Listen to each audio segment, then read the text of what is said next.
Welcome to our explainer. Today, we're diving into a landmark case that literally changed the very first step of seeking justice in India. And it all started with one family's fight for their missing daughter. To really get a sense of why this case was so important, let's start with a number. And honestly, it's a staggering one.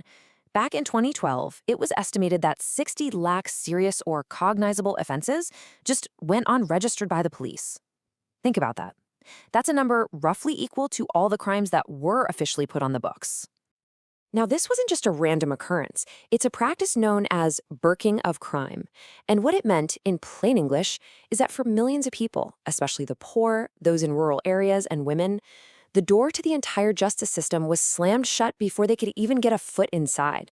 This huge, systemic problem became devastatingly personal on March 11, 2008. That's the day a father named Lalita Kumari went to a police station with a written complaint. His young daughter, Lalita Kumari, had been kidnapped. But get this. Instead of immediately filing the case and launching a search, the police just refused. They started something they called a preliminary investigation, allegedly asked for money, and let precious, critical time slip away. Well, this inaction, this refusal to help, eventually snowballed into a fundamental legal conflict that went all the way to India's Supreme Court. It forced them to answer a really simple but incredibly profound question. What exactly is a police officer's duty when someone reports a serious crime? The whole case really boiled down to this. On one hand, the law says the police shall register the report. That little word, shall, implies it's a mandatory, no-questions-asked duty. But on the other hand, there was the argument that police need some discretion, to check if a complaint is legitimate before they act, to stop innocent people from being harassed by false accusations. You see, for years, different courts had been giving conflicting orders on this. It was a bit of a mess.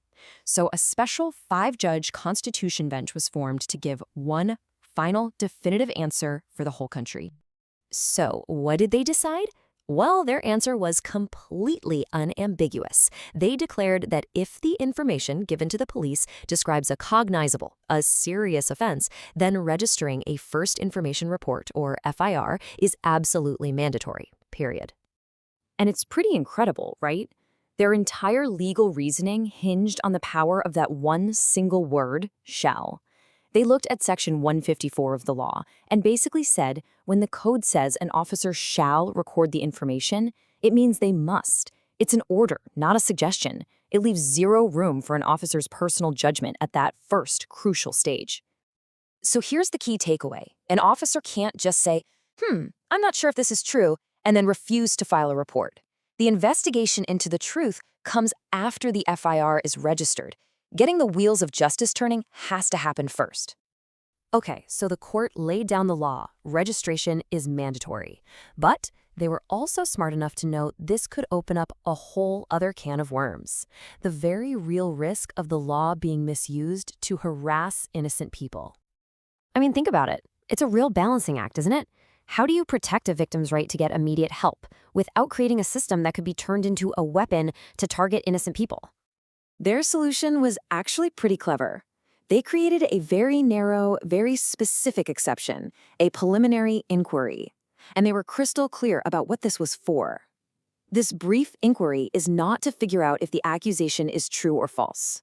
It's only to check one thing. Does the complaint, just on its face, actually describe a serious crime? That's it. And this is the really smart part. They didn't just leave this exception wide open. To give everyone some clarity, they provided a list of examples of cases where a brief inquiry might be needed. Things like matrimonial disputes, which can sometimes have very vague allegations, or commercial offenses, where you need to separate a simple business disagreement from an actual crime. And here's the kicker. To make sure this little exception couldn't be abused to create long delays, the court put a clock on it. Any preliminary inquiry has to be finished within just 7 days. No more excuses. So what happened after this landmark ruling? Well, the Lalita Kumari judgment wasn't just some dusty legal document. It completely changed the game for day-to-day policing all across India. The impact was huge, and it was immediate. Suddenly, the whole power dynamic shifted.